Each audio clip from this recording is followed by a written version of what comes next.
Hey guys, Darren Miles Photography, based here in beautiful, sunny Southwest Florida. I'm actually standing inside of the studio right now. It's actually a beautiful day outside. But tonight, I'm gonna go film a real estate video, basically a property video.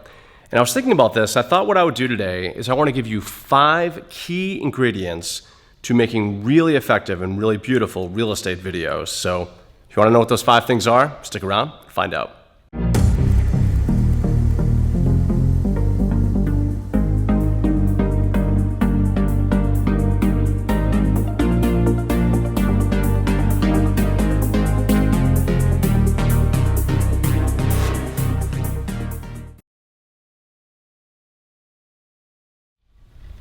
So what's the first thing you need in a real estate video to make it look good? Well, the first thing is movement, cinematic movement, like 360 parallaxes, not 360 parallaxes, but parallax type movements.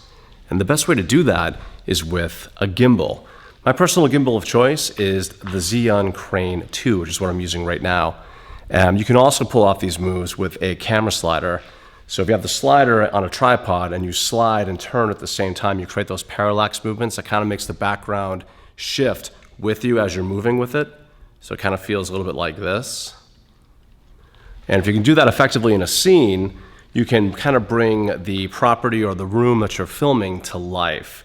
So rule number 1 is movement. Gimbal, camera slider, jib, anything like that to give you some sense of movement. Those cinematic moves really can make the difference. Okay, number 4, music that matches what's going on in the scene. You want to have music and a beat, and you want your scenery to change with that beat. You want to speed up and slow down to try to compensate that beat. Good transitions that match something interesting going on in the video. So you want to get a musical soundtrack that is also appropriate to the kind of home that you're selling. If it's new and sleek and modern and coastal contemporary, maybe something kind of electronic and new and hip. And if it's like an older home that's maybe 50, 60, 80, 100 years old, then maybe more of a symphony or piano type soundtrack is more appropriate. It's kind of up to you, but most importantly, as your scenes are changing and as the scenery is moving around, you want to make sure that you get a soundtrack that really complements what's going on scene.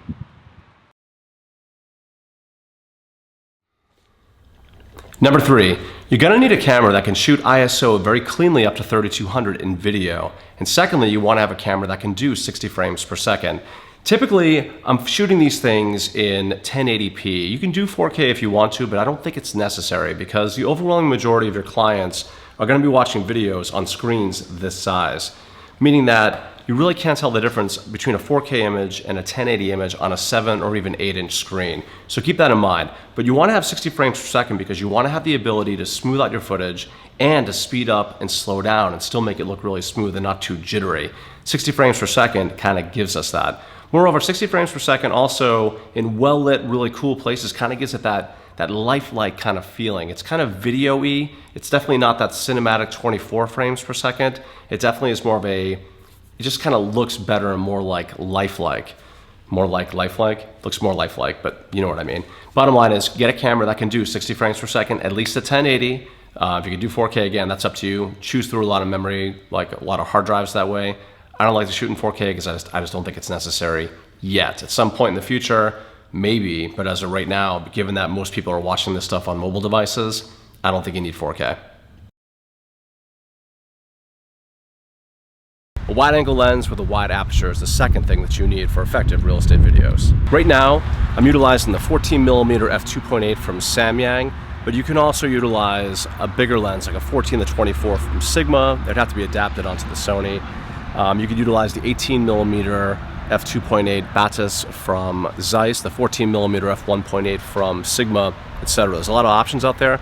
But you want to have at least an f2.8 aperture because sometimes in a lot of these rooms, a lot of rooms can be kind of dark and you need to bring in some of the light or get a wider aperture lens to bring in some of the light so you don't have to bump up your ISO too much so that the scene looks clean and doesn't get ruined by too much digital noise.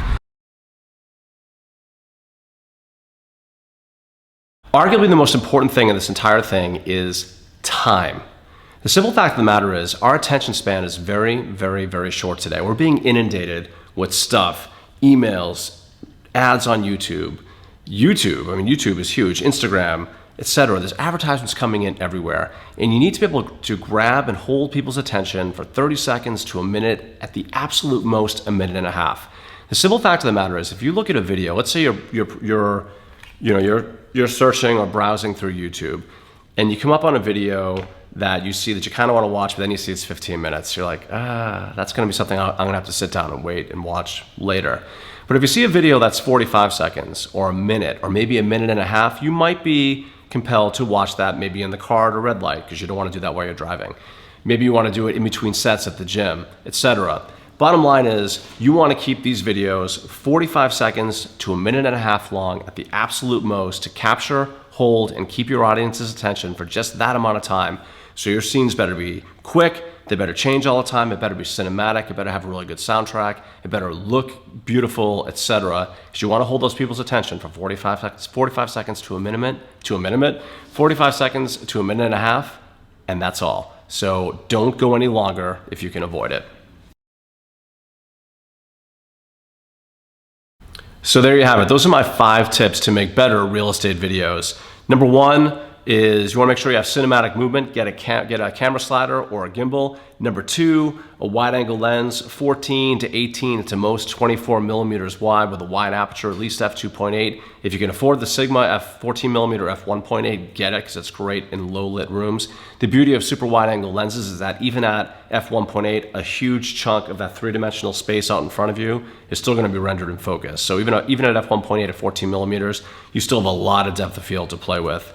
Number 3, a camera that can shoot in 60 frames per second and is really clean up to 3200 ISO. Number 4, you want to make sure that your soundtrack or your music matches what's going on in the scene, speeding up, slowing down, strange sounds that you can add to effects, etc. And lastly, time. You want to keep the time of these videos from 45 seconds to a minute and a half at the most to be the most effective. Now, the last thing I want to do right now is I want to show you a video that I put together that incorporates a lot of what I talked about in this video today. So go ahead and check this out. This home is a $3.6 million home. It's available down here in Southwest Florida. Here's a video that I put together for it utilizing the 5 tips that I'm bringing to your attention now.